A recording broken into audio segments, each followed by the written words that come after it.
Estábamos en 1974.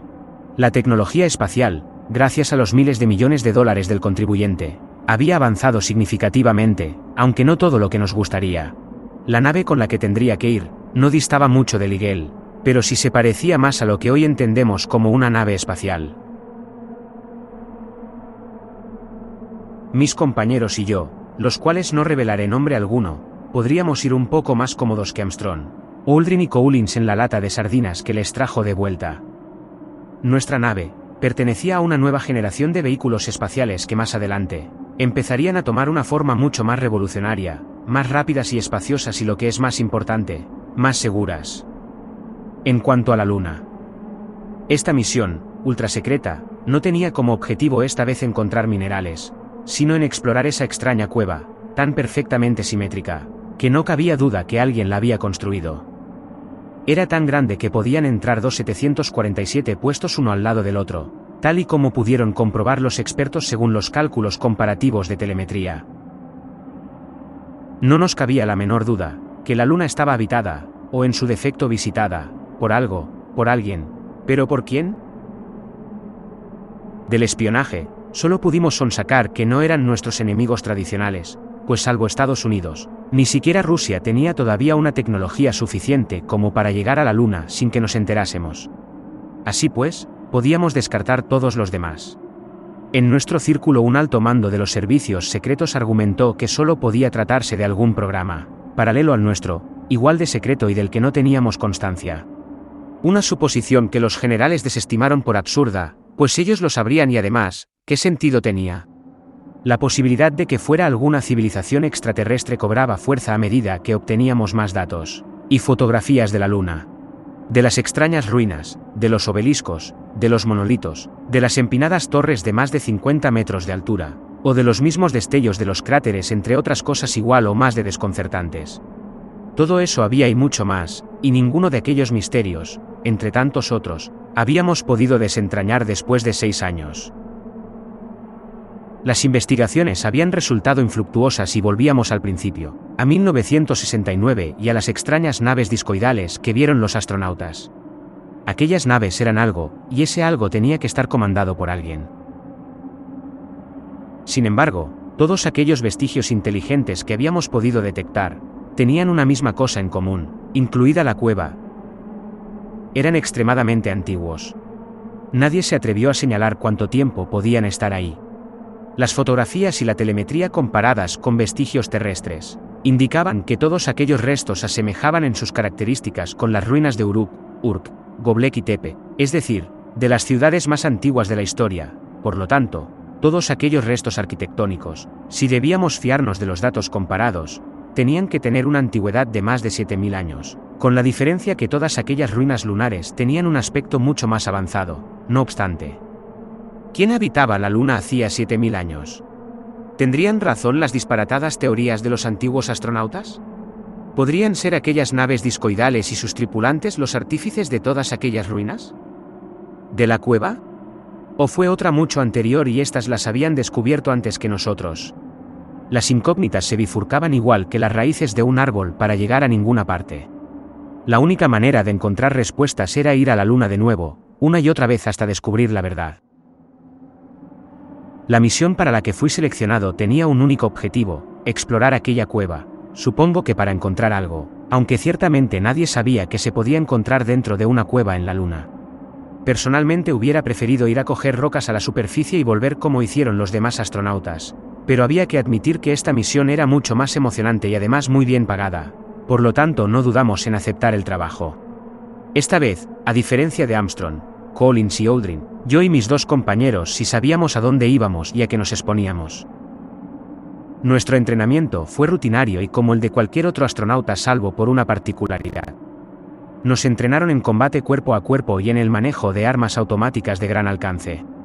Como los 3 veníamos del ámbito militar y habíamos sido hasta entonces militares, con rangos de sargento y teniente respectivamente, sabíamos perfectamente el manejo de aquellas armas y de muchas más.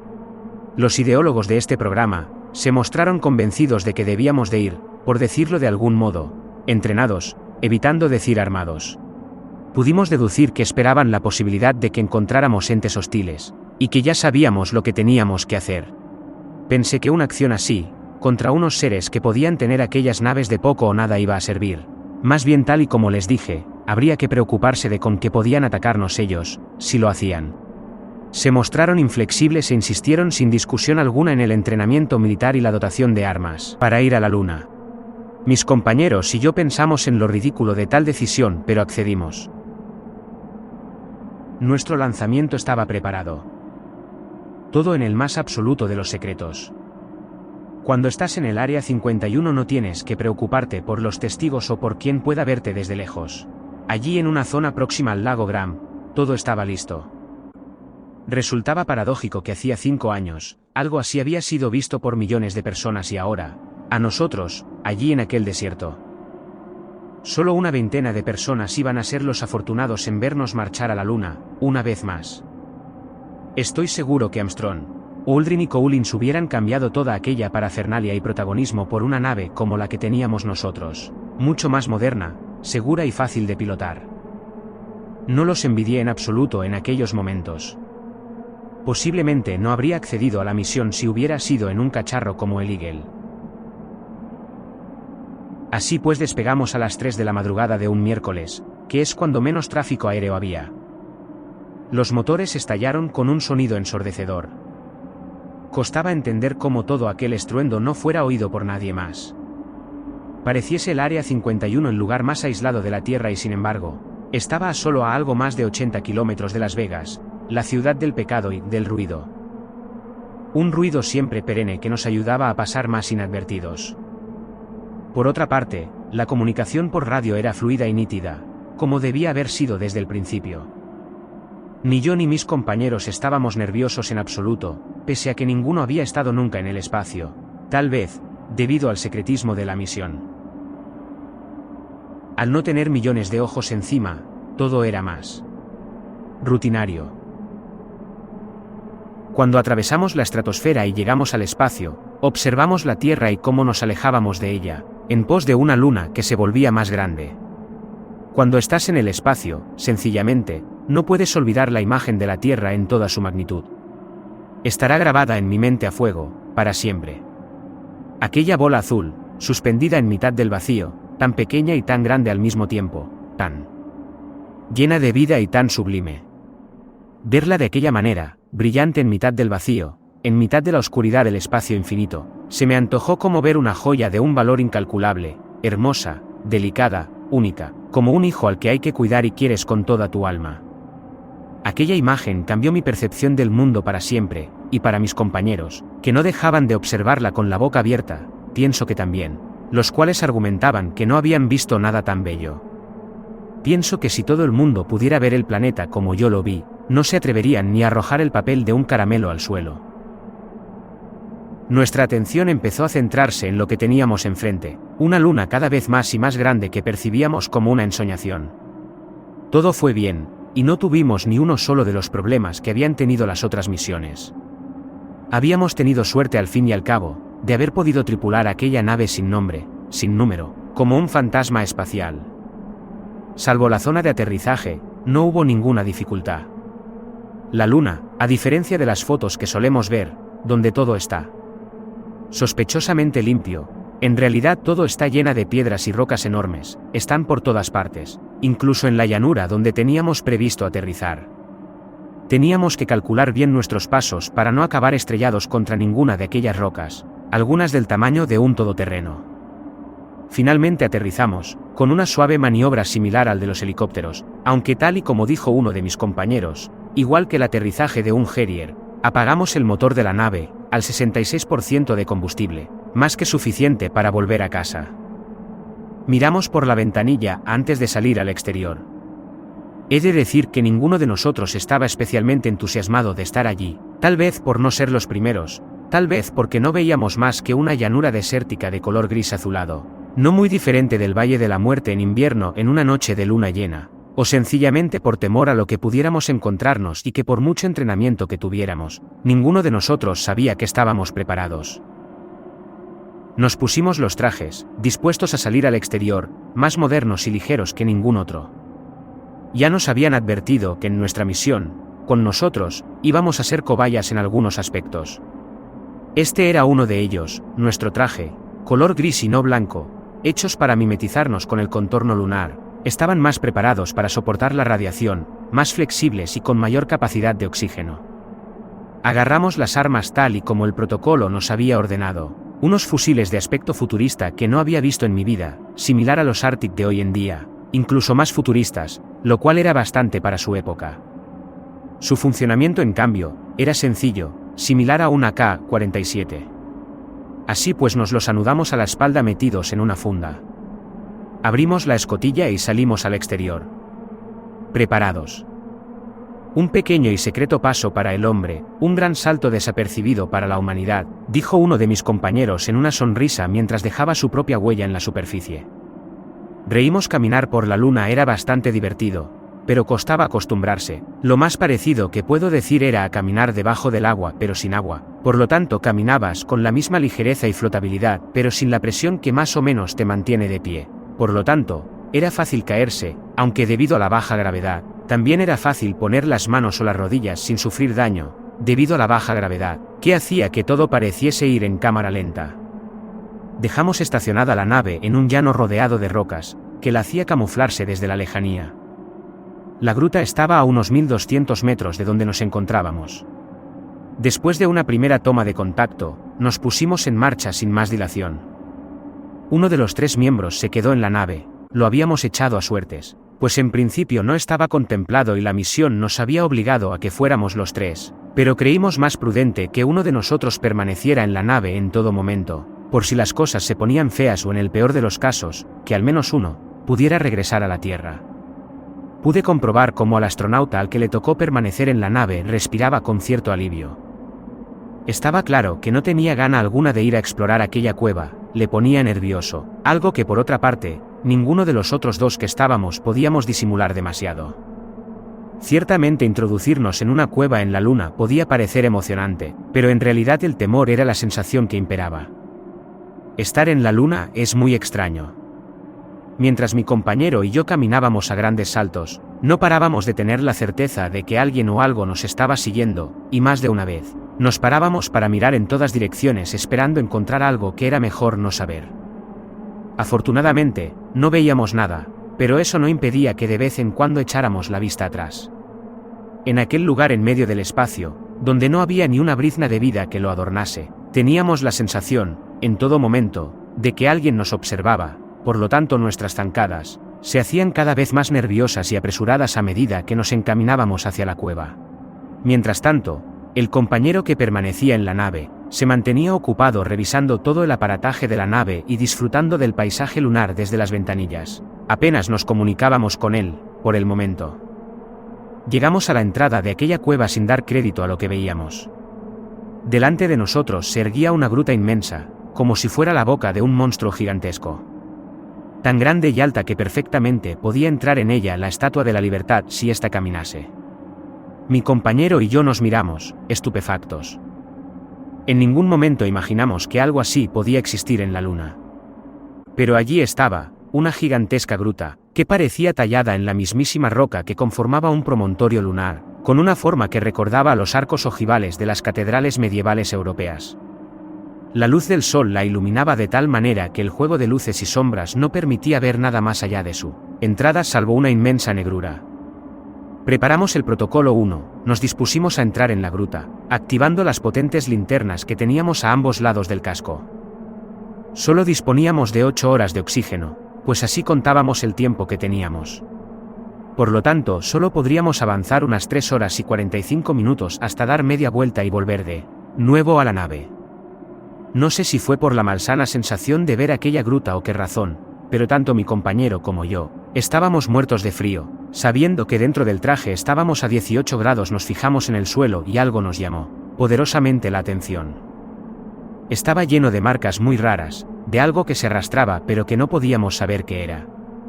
Por decir algo, se parecía a las marcas que dejan las cadenas de los tanques. Era tan evidente que enseguida descartamos una posible explicación geológica. Encendimos las luces y nos adentramos en la negrura. Nuestros pasos eran lentos, e inconscientemente, intentábamos ir en silencio. Las luces de nuestros cascos eran potentes y podían iluminar más de 40 metros, pero solo alcanzaban la negrura, lo cual no sabía si era un alivio o un motivo para ponernos aún más nerviosos. Resultaba inquietante caminar por el centro de la cueva, así que caminábamos junto a la pared derecha de la gruta, donde también podíamos ver las mismas marcas que habíamos visto en el suelo. Mi compañero añadió sin ningún género de dudas. Son las mismas marcas que deja una tuneladora, lo he visto en la construcción del metro en Nueva York. Este agujero está hecho por algo gigantesco. Algo dirigido por alguien, pero ¿quién? ¿Quién podría hacer algo así? Obviamente no se trataba de ningún monstruo como los de la película Dune. Era evidente que se trataba de algo mecánico, dada la perfección de los patrones. Caminábamos a ciegas, por un túnel gigantesco, donde en todo momento no perdíamos la sensación de ser observados con la impresión de ser asaltados en cualquier momento por algo, pero ¿qué podía haber allí? Irónicamente mantuvimos los pies en la tierra y descartamos que ningún ser extraño podía salirnos al paso como en las películas, pues de haberlo querido, lo habría hecho ya. Podíamos notar que el terreno iba descendiendo más y más, de manera abrupta, a veces tanto que parecía una cuesta. Entonces intentábamos tener mucho cuidado de cómo pisar para no caer porque la inclinación en algunos puntos podía ser mayor de 25 grados. Seguimos las huellas durante un par de horas, donde lo único que había era negrura y nada más, hasta que vimos en el fondo un resplandor, con un brillo tenue, en la lejanía. Nos detuvimos en seco y nos miramos instintivamente mi compañero y yo. Acto seguido echamos las manos a nuestras armas en un movimiento reflejo. ¿Qué es eso?, preguntó mi compañero con tono amenazante. No tengo ni idea, le dije después de escrutar la vista, es como si alguien estuviera dándonos señales con una linterna, desde la lejanía. Es una luz, sin duda, añadí.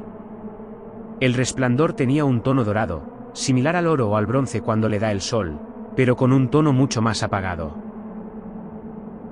No obstante, la luz se hacía progresivamente más grande. La luz está creciendo, se vuelve más intensa, dijo mi compañero. Pero se equivocaba. Desenfundé el rifle y enfoqué el objetivo con la mira telescópica, que me permitía ver cualquier cosa 100 metros más cerca.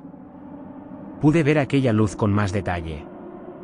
No se está haciendo más intensa, se está acercando, quien sea que la proyecta, se está acercando, le dije alarmado y sin darme cuenta. Vi de repente a mi compañero que ya tenía la mano en la empuñadura del rifle, dispuesto a desenfundar. Aún no, le dije con un gesto calmado. ¿Crees que nos está viendo?, preguntó mi compañero con la voz apagada. Es lo más probable, al igual que nosotros a ella.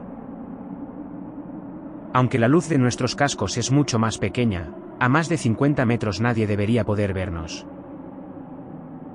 Esa luz aún queda lejos, mucho más lejos que el alcance de las nuestras. El resplandor se iba acercando, cada vez más, y más.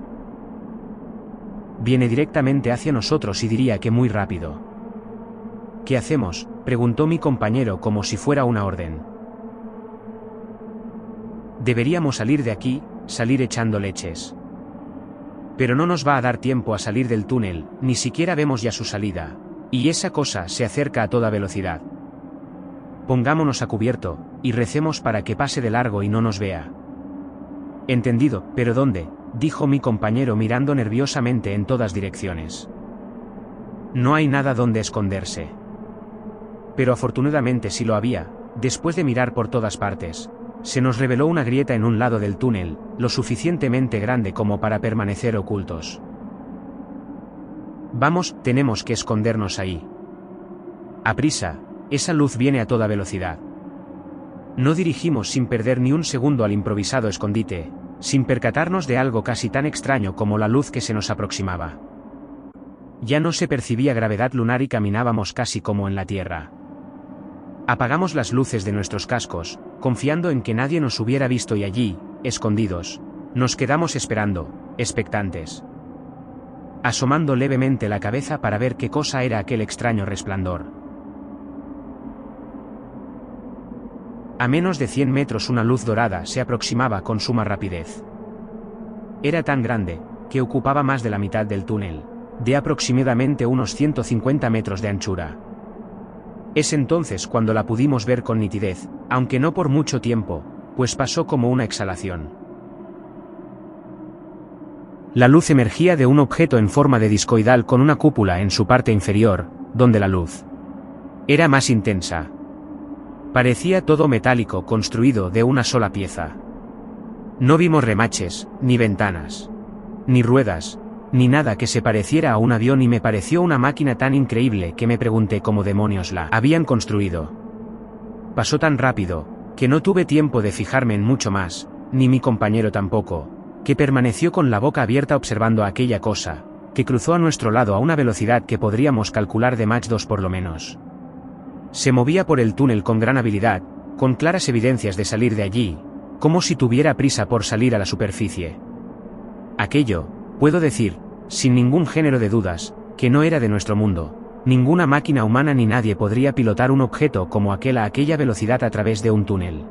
Afortunadamente aquel objeto nos ignoró y pasó de largo dejando una estela luminosa igual que un cometa, y es entonces cuando nos dimos cuenta de la enorme suerte que habíamos tenido.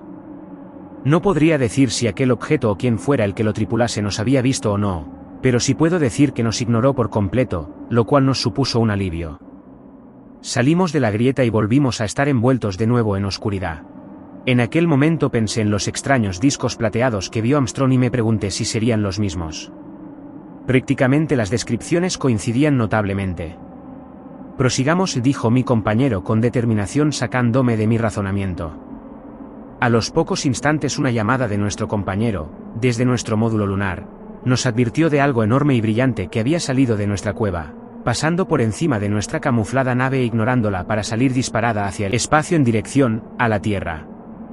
¿Lo habéis visto? ¿Lo habéis visto?, nos preguntó muy excitado. Ha sido increíble, ha pasado muy cerca. Seguro que no más que nosotros, te lo aseguro, le respondí. Ha sido una suerte que no nos haya visto, a saber qué haría esa cosa con nosotros. Le recomendé no establecer comunicación con nosotros a menos que fuera necesario, porque tenía la impresión de que nuestras voces se oían más allá de nuestros cascos, amplificando una sensación de estar vigilados en todo momento, una sensación que nos hacía sentir localizados y vulnerables. Prefería el más absoluto silencio, al igual que mi compañero. Teníamos una misión que cumplir, así que seguimos adelante. No sabíamos si estábamos haciendo lo correcto, si era prudente. Tal vez nos encontraríamos de nuevo con otro objeto como aquel, o que volviera el que vimos, con la incertidumbre de si tendríamos algún lugar para escondernos esta vez. Pero ahora, más que nunca y al margen de la misión, nos sumergimos en aquella cueva, donde desde las entrañas de la luna había surgido aquel objeto misterioso. Y nosotros queríamos saber de dónde había venido. Encendimos las luces de nuestros cascos y comenzamos a caminar, notando esta vez, con sorpresa y maravilla, que no había gravedad alguna y podíamos caminar con naturalidad. Al mismo tiempo también notamos como nuestros trajes, livianos con la gravedad lunar, ahora eran pesados y lentos, por lo tanto teníamos que caminar más despacio. ¿Cómo es esto posible? No existe gravedad aquí. Esto no debería existir, es como si estuviéramos en otro planeta, un planeta dentro de otro. Eso son divagaciones, supongo que será otra sorpresa más de la Luna, otra de sus intrigantes anomalías. Debe haber algo que genere una gravedad propia, tan fuerte, que haya anulado la de la superficie, aunque si le soy sincero, no encuentro explicación para este asunto, lo admito. Algo debe generar una gravedad propia, aquí, que se acentúa más, a medida que bajamos, ya lo habrá notado. Descendimos durante 2 horas más, y estimamos que ya debíamos estar al menos a 4 kilómetros de profundidad de la superficie lunar. El objetivo era descender como mucho 2 horas más para poder tener oxígeno suficiente para volver. Independientemente de lo que encontráramos, no tendríamos más remedio que volver. A esta profundidad ya deberíamos estar cocidos dentro de este traje, en la Tierra ya nos habríamos abrasado, advirtió mi compañero. Lo sé, me he dado cuenta, es más, noto, a medida que descendemos, una sensación cada vez más de frío. Empiezo a tener frío dentro de este traje. Sabíamos que la Luna presentaba anomalías muy extrañas e inexplicables, Es lo que habíamos podido deducir tras estudiar su superficie durante tantos años. Pero por lo visto su interior aguardaba sorpresas no menos extrañas y desconcertantes y nosotros las estábamos empezando a descubrir. Caminamos y caminamos, siempre mirando constantemente hacia atrás, para comprobar si el objeto que nos había rebasado volvía, pero no volvió. Sin embargo, apareció al fondo otra luz, una segunda luz, que esta vez no se parecía a la anterior. Era de un color azulado y no venía hacia nosotros, esta vez nos estaba esperando.